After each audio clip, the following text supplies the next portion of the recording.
Talk about the BC economy and its prospects for the future, and it's going to be reasonably conversational. This is why we have the comfortable chairs. It's actually a lot like my living room. My family sits in chairs. I stand at a lectern.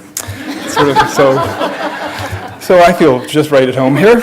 And so it really is a conversation. If a debate breaks out, that would be fine with me, but it's not structured as one. So I thought we would start off with a kind of general question. Economists are, as many of you know, frequently asked to predict the future, and we're going to play a bit of an oracle game here. And while that's impossible, it's also made easier by the fact that, in many cases, what goes up has to come down. So you can usually just use that rule of thumb to make some kind of forecast. But behind those sorts of fluctuations, there's also just trends and changes and secular shifts. So the first sort of thing to think about a bit, and maybe talk for a couple of minutes about where you each see these kind of sectoral reallocations going. What are some sectors that are maybe entering a period of growth in BC, others that are reached some sort of maturity, and maybe some others that are even in a period of decline? So Tracy, do you want to start? Okay, that's a big question. Yes, it is. It's been a very sort of challenging environment over the last 5 years. So I'm not sure if these are, sectoral changes or just a reflection of what we've been, seeing in terms of the economic realities over the last little while. But, I was saying to somebody tonight that I think Canada may have dodged a bullet, and BC a bullet in this last global recession. The U.S. seems to be coming out of its doldrums, which is good. And I think that's obviously very beneficial for Duncan's business. LNG, obviously, energy seems to be the hot opportunity. One of the things that I think we're going to see significant growth in BC over the next few years is in the health sector. BC has one of the fastest aging societies in the country. And, David made the point of reminding us how old we are in his introductions. When we start to retire, the baby boomers, I'm at the end of the baby boomers, there's going to be a significant, impact on health services in the province of BC. So, and I think actually the top five jobs that are expected in terms of seeing expansion over the next 10 years, health sector jobs reflect, I think, the top three. And banking is just going to trundle along.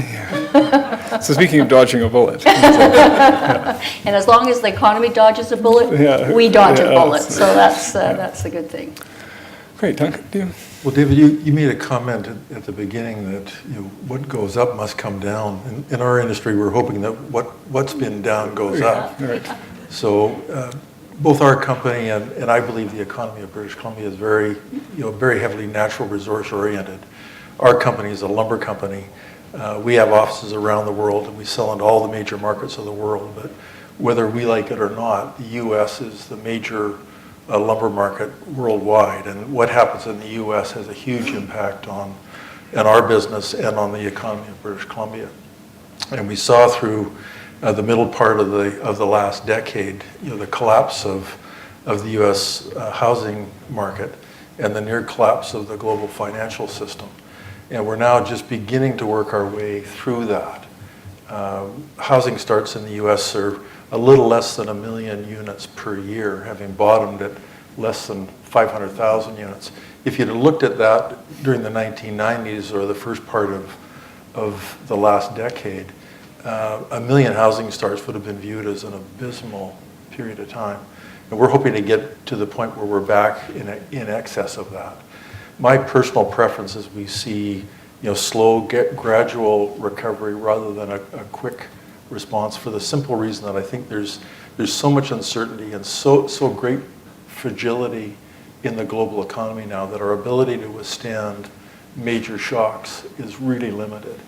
And so we spend a lot of our time looking at what's going on in the various economies of the world, making sure that we balance our activity against economic activity rather than speculating at all. And it's the rebuilding of confidence and the rebuilding of economic activity, which is just so critically important to all of us here, whether it's my company or others in the BC economy. It's really that building of economic activity and confidence levels in the US and how that will extend globally. That will be so critically important here over the next few years. Super, great. Rick? Well, Duncan, you made probably the critical point for the BC economy is that the BC economy goes the way the world goes. If the world economy is looking good, BC is looking good. If the world economy isn't looking good, we're not looking good either. And, I think the bullet hasn't hit us yet. I think we're still going to get nailed by a bullet. I just don't know which one. When you think about the Vancouver housing market as a renter for a variety of reasons, I see an imminent crash in the BC housing market. And of course, I've been seeing it for 7 years and I've been dead wrong. So, take that with a grain of salt. But so many things that happen in BC are predicated on what our trading partners do. And if you look at our major trading partners, the US, European bloc, and China, each one has significant structural difficulties that they're going to be working through for a period of years. So I don't really see that we'll be in a robust economy in BC as long as we are dependent on those trading partners, because they're not out of their doldrums yet. So maybe to pick up on this then, it sounds almost that sort of standard view that we are so dependent on what goes on in the rest of the world, is that does it really matter what we do here? How should we think about what to do here? What are some of the other forces? Because I think healthcare is more of a demographic issue than a trade issue. Are there other forces that are in play too, that are just in the general background of these changes that don't rely on the cyclical state of the U.S. economy, for example? Well, I would argue that we're a very small economy in British Columbia. I don't know what the number is, 3.5 or 4 million people, Tracy? 4.5. We're a major player in the resource industries around the world, and we generate huge amounts of wealth from those industries that fund all of the other activities that go on around here. And one of the experiences that I've had over the years is watching the disconnect that exists between the largely urban population of British Columbia and the wealth-creating industries that are spread throughout the rest of the province, and the public policy that evolves that doesn't connect the dots in that regard. And we can talk about healthcare activities, and we can talk about high tech, and we can talk about all sorts of activities, but if we are not competitive globally with our major resource industries, the standard of living in this province will be materially negatively affected.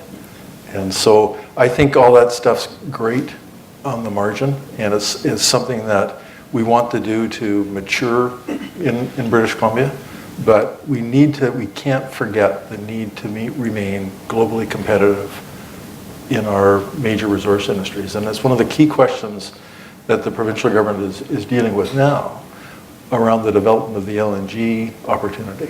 It's a tremendous opportunity, but they've got to get the structure of it right to balance both the interests of the people of the province, but also the need to be competitive globally in that industry where capital's got all sorts of other places it can go. If we don't create the proper hosting conditions here in British Columbia to attract that capital, we'll leave a tremendous opportunity and all sorts of economic activity and all sorts of economic well-being going to waste. Yeah, I would agree with Duncan that this is has a huge potential impact on our economy. The only thing I worry a little bit is that, sometimes when I hear the LNG discussions, it sounds like we're going to be a one-trick pony. And I think that's a mistake because, the government should be doing everything they can to create an economic environment where all businesses of technology, whatever high-paying, knowledge-intensive jobs that we can attract in terms of business here, we should be doing everything we can to do that, because I mentioned the demographic issues facing us. When our generation starts to retire in big numbers, taxable incomes are going to be dropping like a rock. At the same time, demands on public services are going to be increasing incredibly. I saw this sitting on the government's HST panel that was sort of looking at the pros and cons of GST versus the HST, and like any polarized debate, the truth was in the middle, but that's a whole other story. But we got a chance to look at the province's finances, and there's no question that healthcare is taking is having a huge impact already in terms of siphoning off resources. So my worry is that if we don't create an environment where small business, big business wants to invest in British Columbia, like Duncan says, the standard of living is going to change, and it'll change for the worse because government won't be able to fund a lot of the education, healthcare needs of the province, and that would be a real shame. So there's a real connection between ensuring that projects like LNG, but also encouraging technology investment, small business startups, etc. Really, really important to our future economic health. So I'd like to come back to this because the continued reliance on resources, but maybe Rick, you can talk a little bit about, because technology is a notoriously footloose group of people too.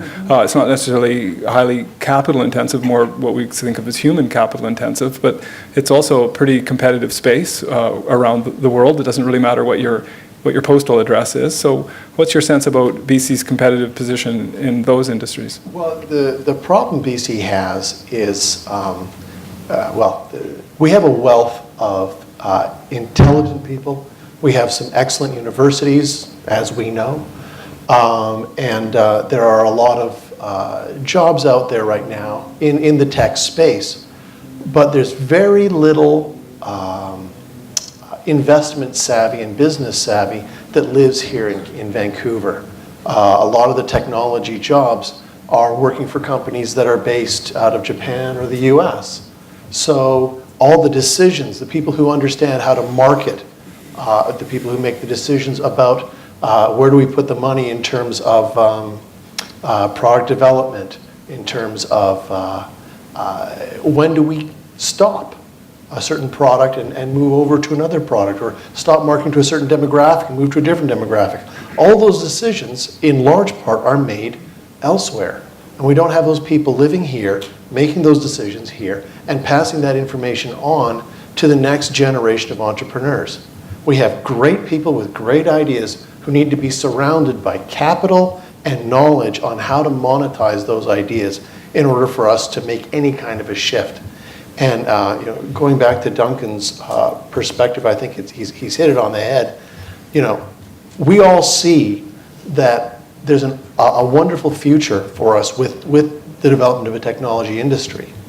And it takes our eyes off of the fact that the money that lives here is in the mining community, is in lumber, is in oil and gas. And we still need those industries to be robust and strong and healthy until we've found a way to really have a robust alternative source of strong linkages to other industries. Something like mining or LNG. It's not just the production of that good that's valuable. It's all of the people who are involved in financing the organization of it. It's the people who are building the pipeline, who are maintaining the pipeline, who are building the roads to get up there to build and maintain it. There's huge linkages throughout the economy that resource extraction industries provide. And trying to find a way to replace that, not that one would want to get rid of it, but the boomer age is coming to an end. And the boomers were the biggest consumers that the world has ever seen. What happens when we don't consume as much? What happens when what we're consuming is bits and bytes that come out of our computer screen rather than the actual physical computers themselves? And when the computers are coming off of our eyeglasses and require 45 cents worth of hardware, as opposed to, the computers that I bought when I was a kid, and they were, $2,000 worth of glass and steel and chrome. There was real stuff there, and nowadays everything's ephemeral. Well, you don't need to mine that stuff. So before the world no longer wants those resources, we have to find a way to create new opportunities. So maybe we should return to that too. I guess it does take a lot of energy to run a set of Google glasses, though. So there's some parts of the traditional economy that's not going away. But maybe to come to the question of the resource industry.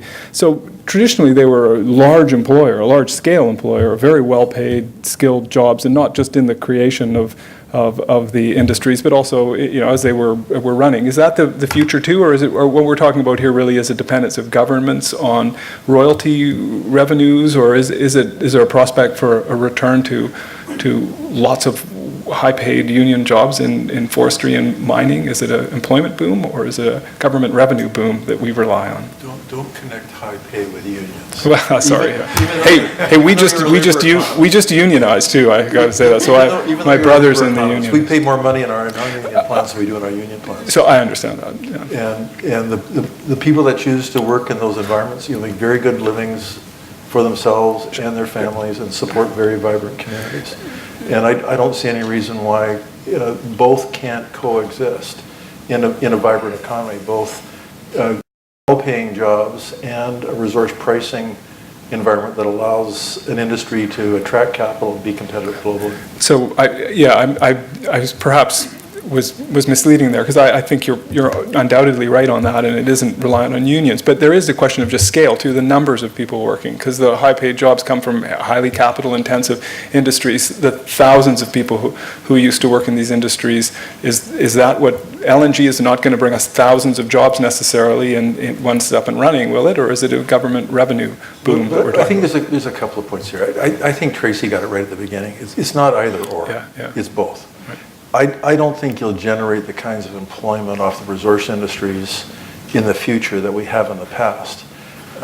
There's a reality of those industries, you become more efficient, and there's less labor employed per unit of production in those industries today than was the case in the past. And I think that's all fine and dandy. At the same time, the economy of British Columbia is maturing, and there are more service activities, and there are more high-tech activities, and there are more healthcare activities, and there's more small business that often serves resource industries. And I think as the economy matures, you're going to continue to see that. But there's absolutely no reason in the world that we can't have a combination of good-paying jobs, a resource pricing scheme that delivers consistent revenue to government to support social services, and an environment that we can prosper in. That's good news. So maybe pick up on this point about what's missing from here. And I wonder, do you think it's a government policy that needs to adjust? Is it that finance needs to understand this new industry? And when you say there's missing pieces in order to really center the industry here, what do you see as the key things that we would want to think about? Well, and this is driving mainly from my experience. And I could be completely off on this. What we need is people with the experience of investing, nurturing, and directing technology industries. If you think about any successful, like let's say a company that reached a valuation of $1 billion, a Canadian company in the tech space, very few of them were started by money from Canada. Most of them, the money came from the US, from Silicon Valley, where people had done it already. And they knew what not to do and what to do. And they knew when to be patient and when to pull the trigger. And we're learning that. And there's a lot of startups in technology because there's a lot of smart people who want to drive their own business, and they see that they've got something that's viable. But they have a very hard time. I'll give you an example. When we speak to Canadian investors about, in the technology space, Canadian investors will say, so, what are your revenue projections for next year? Are you going to be profitable next year? When we talk to American investors, their questions are, if I throw $3 million in that, what can you do with it? How can you grow top line? There's that understanding that technology is a global thing. Your market is global. Immediately, the second that you become a technology company, you're competing with people from South Korea, from Russia, from Malaysia, Australia. And if you don't have world-class talent making your decisions, they're going to beat you. That's the nature of the game. And we don't have enough people with enough money and enough knowledge to grow that. And I would hesitate to say that it's government's job to do that, because I hesitate to say it's government's job to do just about anything. But I would want to see maybe the BCTIA, the Technology Industry Association, working hand in hand with government to come up with some creative solutions. Maybe to encourage, I mean, this is really way out there, but encourage folks who've been successful startup owners in the US, in Japan, in Europe, to emigrate to Vancouver and start to build a nucleus of people. Just an idea. So do you see that this is an issue in the world of finance, that people are thinking about the different models, and the fact that this might be a gap in the kind of finance that's raised in British Columbia, the traditional old school thinking versus? Yeah, I mean, I think Rick brings up a very valid point, and I think it's quite well known that the challenge for startups here in Canada, the market is still very small. Access to, Canadians, I think, I've lived in the U.S. and lived in Asia and Europe, and there's no question that the U.S. is much more, I think, risk-taking, as we've seen probably in some areas that we didn't really want to see in the last 5 years. But there's no question there is a much more a willingness to take risk that doesn't seem to be as big a part of our culture. I think Canadians are a little more conservative. I think the challenge we have in terms of, again, creating this type of environment that Rick is talking about is that south of the border, Silicon Valley, they already have critical mass. And if it's not Silicon Valley, it's the New York area, because that's also another high tech area. So and they have a process for identifying talent or identifying, technology and accessing, investors, et cetera. So I think, we just, our problem right now is that it's a fairly small industry. Banking, unfortunately, cannot sort of fill this space in terms of startup financing, because our margins are too low as it is in order to take risks like that. I do think that there needs to be some creative dialogue between the industry and the government, and perhaps the financing sector about what could be done. Because I really do believe it's important to our future that we create a much more balanced economy than just sort of resources, and because there's just too much boom and bust type cycle with that, and it's still a volatile world. And the more we can create, jobs that are across sectors, I think the better our overall economy will be. So maybe we'll come back to the point that was raised earlier about this rural, urban, or northern, southern, or city and country folk distinctions here. Are those, clearly there is a sense in which if the government's operating substantially off of resource rents and revenues and then transferring those into social services in the cities, that not necessarily everyone sees the whole picture. Rural communities may not understand the needs of cities to make them viable and their role, and meanwhile the sorts of supports that are necessary in rural communities might be overlooked too. Is that something that you think is people are thinking actively about, that's a barrier, that's a hindrance, and that we need solutions on it, or is that just sort of the climate that we're living in? Defer to you. Well, I'd say the people outside of Vancouver think about it a lot. Yeah. I don't think the people of Vancouver understand the issue very well, right. Personally. Yeah. And what worries me is, given political voting power, as it moves more and more into the urban centers, you can have public policy developing in a way that doesn't fully recognize the structure of the BC economy and the need for British Columbia to remain competitive globally. And I am quite frankly concerned about that. I was really concerned about it last May. But I'm concerned about that just in general. We've got that disconnect. So that seems like a role for the universities to educate people about how the economy actually works. So I suppose I should take some responsibility for that too. But do you see that so what is the way around that problem? Because there is obviously a lot of difficulty with people who always have trouble understanding the situation others are in. Are there places in the world, for example, where this sort of condition has existed and there seems to be more understanding, or is there better institutions, or how might we resolve this problem? Well, I don't know the answer to that. I know the industry, the resource industries have done a lousy job communicating to the population at large on that issue. And the whole question about how social programs are funded needs to be something that the industry does a better job explaining to the population at large. That's number one. I can tell you there are other jurisdictions that we operate in that seems to connect the dots better than is connected here in British Columbia. One of the things about our company, we started in British Columbia, and up until, I think, 10 years ago, we operated solely in British Columbia. And one of the things that we've done under my tenure is we've now diversified the business to the point that 50% of our manufacturing capacity is now located in the United States.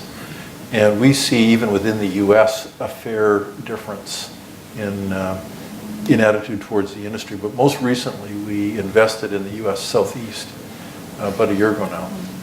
And I've never seen a connection between government, state government, and industry that functions as effectively as it does in the U.S. South, or at least in Georgia, where we operate. And when we bought our first business down there, within 3 weeks I was having dinner in the governor's mansion. I've been introduced to all sorts of folks in the business community there, and they went out of their way to show us about the services that they could provide to us if we were prepared to invest more in their state. And I was very impressed. I came back and I said to the Premier and to the Minister of Finance, there are people outside of British Columbia that actually get this. You guys need to find out how they do this, because that connection has been very successful in developing a suite of public policies that attract investment capital. And that's been manifested in a number of major projects and thousands of new jobs in that jurisdiction. So it can be done. I have actually an interesting thought on that. A few months ago, I think it was CNN that had a spot on, I think it was Finland, which is apparently the most innovative country in the world. And it wasn't that way before. Finland, I think, is quite a resource-intensive country as well. But one of the things that they decided to do was they had their teachers sort of going to all sorts of different, getting their degrees from all sorts of universities. And the change they made was that the teachers had to be educated at the best universities in the country. And the resulting wages for those teachers or professors who might be interested in going to Finland at some point also increased. But I guess in this whole process of sort of thinking about it differently, and again, creating an environment of innovation and really thinking about the future, over a longer term period, Finland realized that they had to make sure they had the best educators in front of their young people to encourage that innovation and to really focus on it. So I think, Duncan's talking, there are short-term strategies that the governments can take, and I think there are longer-term strategies.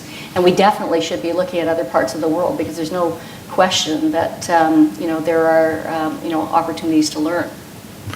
So it's interesting, you mentioned Silicon Valley, of course, has been a center, but California is also famously dysfunctional government, and is one of the most world-famous repellent to business that exists. Somehow this cluster was really built around the university sector and seems to have risen above this, and so there's obviously a lot of different factors in play. But is it possible can a government really take advantage of those clustering things, or is it really what we need to do is focus on our strengths, our traditional economy, and find a way to do that correctly rather than try to draw in the high-tech sector, for example, and say, hey, we might be able to turn the Fraser Valley into Silicon Valley. It's got to be it can't be an either or. Well, It sure. has to be a both. Yeah. But, you lead from strength. In anything you're doing, you have to start from what you're strong at and work from there. When I was taking a look at various capital markets and in order to find comparatives for our recent IPO, it was really driven home to me that there's no capital market in the world outside of Canada that is so intensely focused on extractions, oil and gas, lumber, and mining. Canada leads the world in our know-how around those areas, right from from the geologists to the engineers to how to build a mine, how to source various extractables. We've got huge strength here, and there's all sorts of opportunity around the world. I mean, the guys in North Dakota with shale oil, that's completely changing everyone's perspective about what is oil all about and where is it from. There's all kinds of things that the future still holds for mining and for resource industries. So we need to make sure that we're part of that future, but then find ways to funnel the money intelligently into diversifying our economy. If I can throw out an odd idea, the boomer generation, having driven basically everything we do and think for the last 50 years, is getting old. And they don't want to die. I was talking with a fellow who was at a life insurance. Are you suggesting we should? No. I technically am part of the boomer generation. I was born on the end of the last year of the boomer generation, so I'm part of that. Okay. And go for it. Because they're driving technologies that are extending lifespans. And not just lifespans in terms of dragging you out in a hospital chair, but actually extending youth, rejuvenating technologies. And not just a cosmetic thing, but there's a company in the US, several of them, this was located in New Jersey, that has come up with a way to type your DNA, costs $4,000 to do your entire personal genome. And then they'll take that and they can reproduce organs. So if your liver fails, they'll build you a new liver. They can build you new lungs. The problem they have is there's nowhere in the world, they've proven they can do this with animals, there's nowhere in the world yet that's allowed to do it with humans. They need a home to go to test this on humans. And you can bet there's people who are on death's door who need that liver transplant that will not fail because it's your own body, it's your own tissues, who are willing to give that a shot. Australia is emphasizing right now medical tourism. And that's a huge part of their government's efforts because they've got an aging population too and want the rest of the world pay for building that infrastructure up by bringing their rich people over and having us work with you. So I think medical tourism is a possibility for Canada. We have a history in biotech. It might not be a bad extension. Odd idea, but hey. So of course, these are the very innovations that are driving the spiraling healthcare costs and are posing us the budgetary problems, and the predictions of dire finance around healthcare are associated with new technologies, not so much the old technologies. The new technologies are all very capital intensive, okay? With the introduction of some of these really odd things like 3D printers, where you can get a 3D printer for as low as $1,500. There are dentists who are making platinum jawbones for people with a 3D printer. And it's an instant fit. Very, very inexpensive to actually put together these technologies. And the thing is, instead of having someone on a dialysis machine, where it's costing you tens of thousands of dollars a year to keep that person functioning, you could spend much less than that, replace their livers or kidneys or whatever it is that's failing, and it's brand new. It's like as new as when they were born. Much cheaper, much more effective, and you fix the problem rather than just treat it. And I know we're used to thinking in terms of new technologies means higher costs for healthcare, but we're getting to the point where new technologies can actually mean lower costs for healthcare.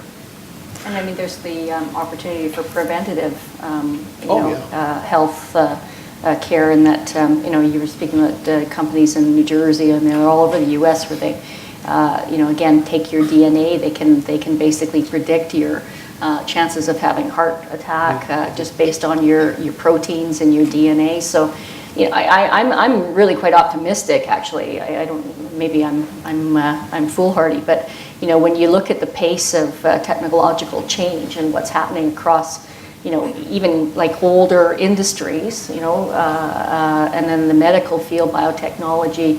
I mean, this is going to be a really, really fascinating, I think, next 25 years for sure. Well, let's hope, because the system will implode. Yeah. If we don't develop an alternative. Well, and that's a really good point, because I mean, I think one of the challenges I see in the Canadian landscape is our unwillingness to look at different models. And the healthcare system is an example where we seem to be we're really stuck on this. Everybody pays a low fee for medical care, but what that is meaning is that everybody's getting access to mediocre service, and it's a highly political issue, of course, but it's not sustainable in its present model for sure. Yeah, and there already is two-tier healthcare in Canada, Yeah. for the simple reason that we're a few miles from the States. So if I have the money, I can go down there and get an operation. So There's private care here in BC, here in well, Vancouver. yeah, exactly. But And actually, it costs more here to get surgery than it does in the U.S. Yeah. So, because you've got the worst of both worlds, you've got a private sector that has no competition, and you've got a public sector that can't meet the demand. So do you think that we have the decisions at the right sort of level of governance? I mean, this is one interesting question that comes up from time to time is, I think it's been a while, probably will be a while, but Western separation or new political realignments. So Alberta is a very different model. Alberta and BC have a very connected economy in many ways, certainly a lot of free mobility back and forth. Is BC even the right unit of analysis for the economy? Is it worth thinking about BC and BC's issues, or really are we sort of helpless in the face of some of these forces, and we should be thinking about different governance structures? Well, one thing, I don't know, I don't believe that the answer is in separating Canada, but one thing for sure is that as a country, we have more regulatory barriers between provinces, whether it's accrediting people across provinces, financial regulations. I mean, it's a dog's breakfast, and it costs a hell of a lot of money, and it ultimately goes down to consumers. And frankly, from what I've seen, it actually creates distortions in the marketplace. Things like people immigrating to this country with degrees where they can't get jobs because they have to be completely re-accredited. These are just archaic models that have to be rethought if we are to be a globally competitive, country, and basically fighting amongst provinces for who has the best regulation just seems to be really stupid from my perspective. The concept of BC alone just isn't very attractive. It's too small an economy from my standpoint. I think Tracy's got it absolutely right. There's other issues that we need to deal with to make the system more efficient than it is now. And ultimately we'll have to, because we won't be able to afford all of the activities and costs that we impose on ourselves and continue to remain globally competitive. A classic example of that issue is we used the depreciating Canadian dollar for decades to cover the inbred inefficiency inside our country. And through the advent of I guess some realistic policy at the federal level and the advent of the growth of the oil and gas economy, our currency ramped up significantly, and it caused quite significant dislocation in some of the more inefficient segments of our economy, which was a good thing. Mm-hmm. To me, one of the worst things I think that's happened here currently, even though it's a good thing in the short term, is that the Canadian dollar is devalued again, because it'll take some of the pressure off the adjustments that we need to make provincially and federally inside Canada to come to grips with some of the issues that we've got that bog our economy down. Absolutely right. Absolutely. yeah, it's a subsidy.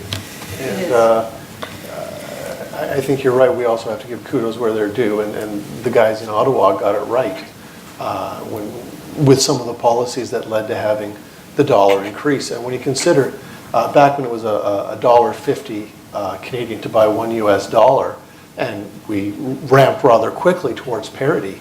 Every other week you'd see some kind of headline about doom and gloom and, is this the end of the Canadian economy?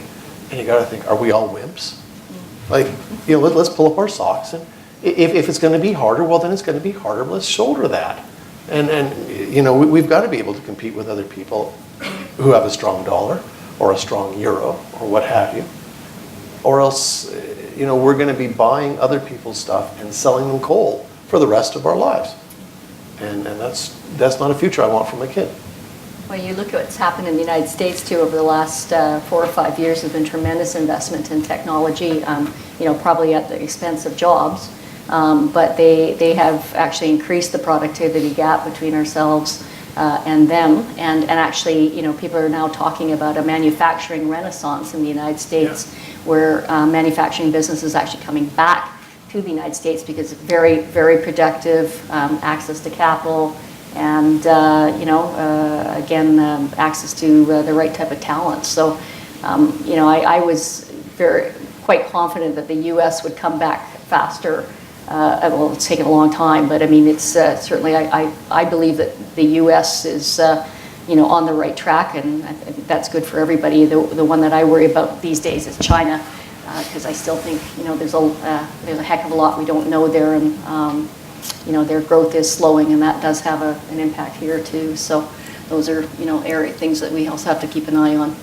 So I think in the last 5 years, Canada did diversify in many ways. Some of this might have been nothing more than losing markets in the U.S., and it made it look like other things were rising. But there were lots of efforts to diversify, and there was the sort of productivity punishment of the revalued dollar. Do you think that was long enough, the medicine, or was it when it maybe quit too soon? That sort of sounded, Duncan, like you thought it was worrying. We weren't there yet. This wasn't enough to sort out all these inefficiencies. Well, I think that's the case on the currency issue. Yes. I would have preferred to see it stay closer to par.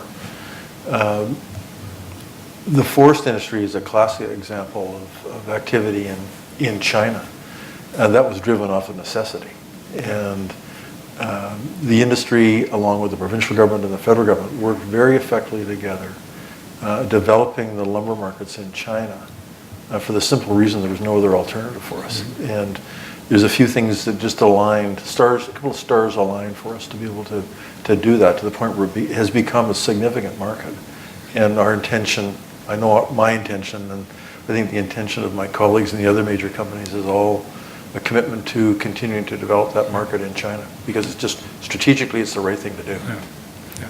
And they can have a lot of problems when they have a quarter of the world's population and still be a pretty good market. Potentially. Yeah. So maybe we should shift gears just a little bit here, and the other question that we wanted to ask you was in some ways these are forces that are on us all, and we've been talking about the impact on our politics and on our government and on the corporate decisions. But about individuals, my students are always asking for advice as to what they should do next and where they should go, and they view people like our panelists as role models. So the question is, when you look back as in your career, were there things that has this changed landscape meant to you that some of the things that maybe worked for you and someone might think was something to use as a role model maybe wouldn't work anymore? Is there something you think, you look back over your career and you feel that the world has changed enough so that some things that were really good strategies, let's say, or maybe just serendipity and luck, but nevertheless moves you made that led to success that are simply just not open to people who are coming out of our classes these years? No, I'd have to say that there's more opportunity than ever. There's more opportunity to possibly move around, to go somewhere else, or to find opportunities here.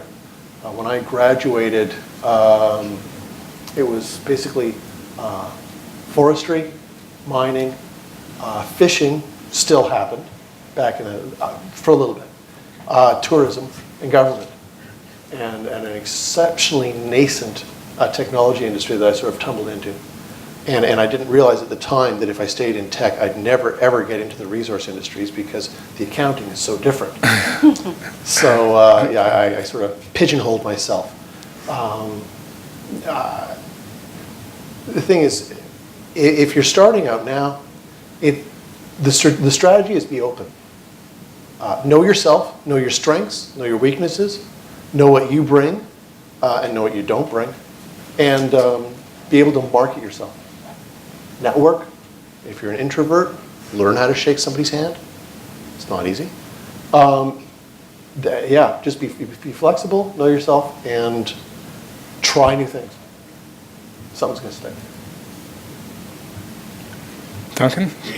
Well, David, if anything, I look at it almost a bit in the reverse. Right. I've made lots of mistakes over the years, and I've learned from every one of them. And if there's a lesson for that in me, I was way too slow to move to diversify our company.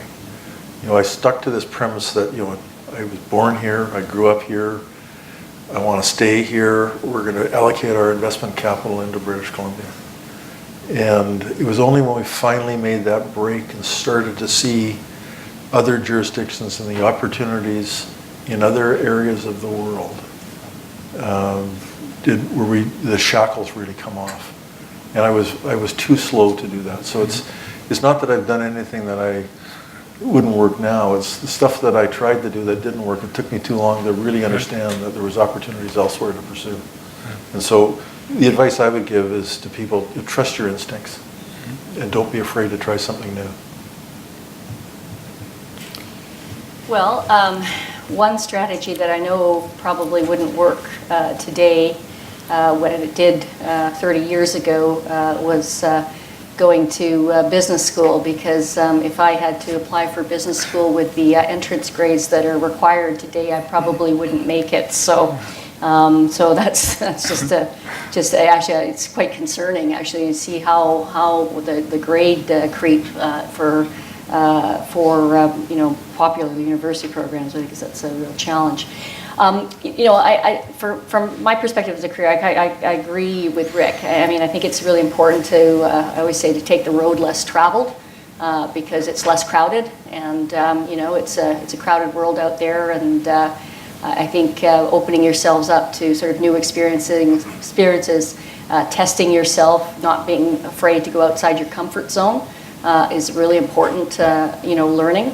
One thing I would say on a company perspective, again, I've been in banking for 25 years, and for most of it, the mantra of competition was best practices, follow best practices. And I've learned in the last 5 years that that's actually not a very good idea. Because the reality is today in most industries, including banking and even maybe in energy going forward, we are in a situation of significant oversupply. So best practices is really just about being like everybody else. And certainly we know as a smaller financial institution, we're not going to be like the TDs and the Royal Banks, because they already do that quite well. And our job is to stand out and be differentiated. So both personally and corporately, I think that would be the one piece of advice that I would give you. Try and stand out. Don't be like the crowd. And in fact, actually some of the best things that happen in life are because you were willing to take those risks, and either corporately or personally. Great.